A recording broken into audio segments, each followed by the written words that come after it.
Hello viewers, নমস্কার, আদাব। খনার রান্নাঘরে সবাইকে স্বাগতম। আমার আজকের রেসিপি কাঁচা কলার কোপ্তাকারি। কাঁচা কলার কোপ্তাকারিটা ভাত, রুটি যে কোনো কিছুর সাথেই খাওয়া যায়। যারা এখনও এই কাঁচা কলার কোপ্তাকারিটা তৈরি করেননি, আজকের রেসিপি শুধু তাদের জন্য।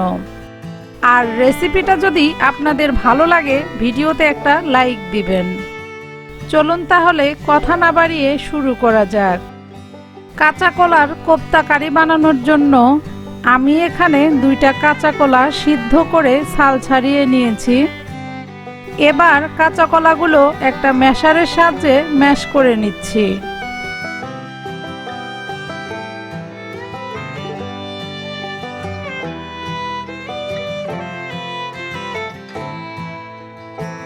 কাঁচা কলাগুলো প্রায় ম্যাশ করা হয়ে গেছে। এবার এতে দিয়ে দিব হাফ চা চামচ জিরার গুঁড়া, হাফ চা চামচেরও কম গোলমরিচ গুঁড়া, পরিমাণ মতো হলুদ ও পরিমাণ মতো লবণ। দিয়ে দিচ্ছি 2 টেবিল চামচ বেসন।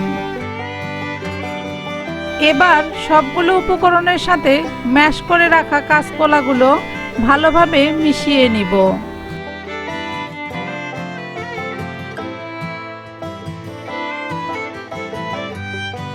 মেশানো হয়ে গেলে সবশেষে দিয়ে দিব 1 চা চামচ আদা রসুন বাটা। আদা রসুন বাটা দিয়ে আবারও একটু ভালোভাবে মাখিয়ে নিব।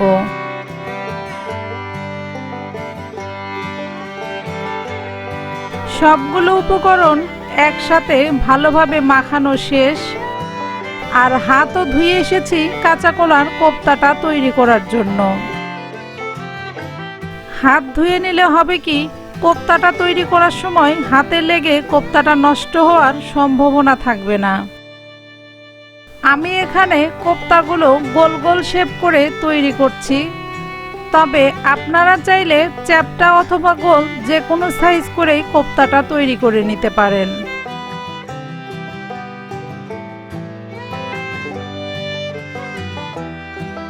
একইভাবে বাকি কোপ্তাগুলো তৈরি করে নিব।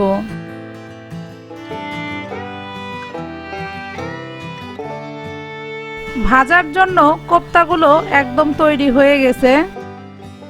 এবার ভাজার পালা।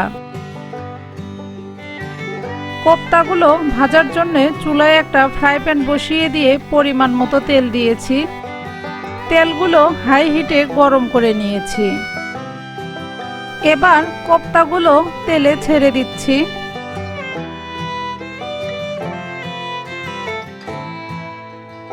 তবে কোপ্তাগুলো ভাজার সময় চুলার আঁচটা মিডিয়ামে রাখতে হবে। কোপ্তাগুলো এক পাশে ভাজা হয়ে গেলে উল্টিয়ে দিয়ে অপর পাশটাও ভেজে নিতে হবে।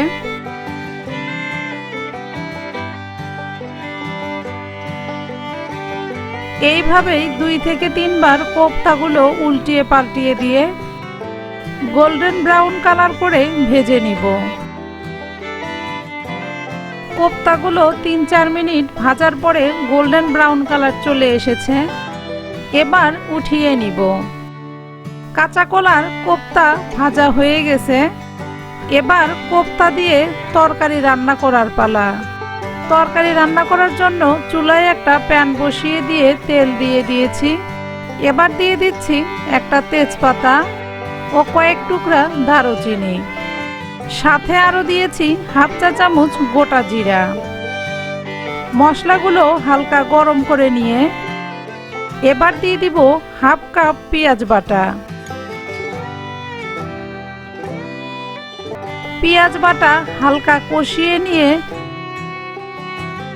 বাকি মশলাগুলো এবার দিয়ে দিব। দিয়ে দিচ্ছি 3 টেবিল চামচ আদা ও রসুন বাটা, 1 চা চামচ মরিচের গুঁড়া। মরিচের গুঁড়া আপনাদের স্বাদ অনুযায়ী কম অথবা বেশিও দিতে পারেন। পরিমাণ মতো হলুদ ও স্বাদ মতো লবণ। চুলার আঁচটা মিডিয়াম টু লো হিটে রেখে মশলাগুলো 3 থেকে 4 মিনিট কষিয়ে নিব। আজকে আমি কাঁচা কলার কোপ্তা কারিটা আমিষ তৈরি করেছি, তবে এরপরে আমি যে কোনো এক ভিডিওতে কাঁচা কলার কোপ্তা কারিটা সম্পূর্ণ নিরামিষ একটু ভিন্ন স্বাদে তৈরি করে দেখাবো। ভিন্ন স্বাদের সম্পূর্ণ নিরামিষ কাঁচা কলার কোপ্তা কারি দেখতে চাইলে আমার ইউটিউব চ্যানেলটি সাবস্ক্রাইব আর ফেসবুক পেজটি ফলো দিয়ে রাখবেন।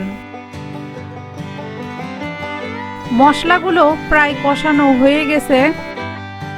এবার দিয়ে দিব 1 টেবিল চামচ টমেটো সস। তবে আপনাদের কাছে যদি টমেটো থাকে সেক্ষেত্রে টমেটো পেস্ট করেও দিতে পারেন। টমেটো সস দিয়ে আবারও একটু মশলাটা কষিয়ে নিব। টমেটো সস দিয়ে মশলা ভালোভাবে কষানো হয়ে গেছে। এবার দিয়ে দিব 1.5 কাপ গরম জল। এবার হালকা একটু নাড়াচাড়া করে দিয়ে জল ফুটা পর্যন্ত অপেক্ষা করব। এবার দিয়ে দিব 1/2 চা চামচ জিরার গুঁড়া। আবারও একটু নেড়ে চেড়ে দিয়ে ভেজে রাখা কোপ্তাগুলো দিয়ে দিচ্ছি। এবার একটা ঢাকনা দিয়ে ঢেকে দিয়ে 3 থেকে 4 মিনিট লো হিটে জাল করে নিব। 3 থেকে 4 মিনিট রান্না করার পরে ঢাকনা খুলে এর ভিতর দিয়ে দিব 1/2 চা চামচ এরকম গরম মশলার গুঁড়া। কোপ্তা কারি কিন্তু একদম তৈরি হয়ে গেছে। এবার শুধু গরম গরম ভাত অথবা রুটির সাথে পরিবেশন করার পালা। আমার এই কোপ্তা কারি রেসিপি আপনাদের কেমন লাগলো অবশ্যই কমেন্টস করে জানাবেন। ভালো লাগলে রেসিপিটা আপনাদের ফ্রেন্ডস অ্যান্ড ফ্যামিলিতে শেয়ার করবেন। আজকে এখানেই বিদায় নিচ্ছি। আবারও হাজির হব নতুন আরেকটি রেসিপি নিয়ে। ততক্ষণ পর্যন্ত সবাই ভালো থাকবেন, সুস্থ থাকবেন।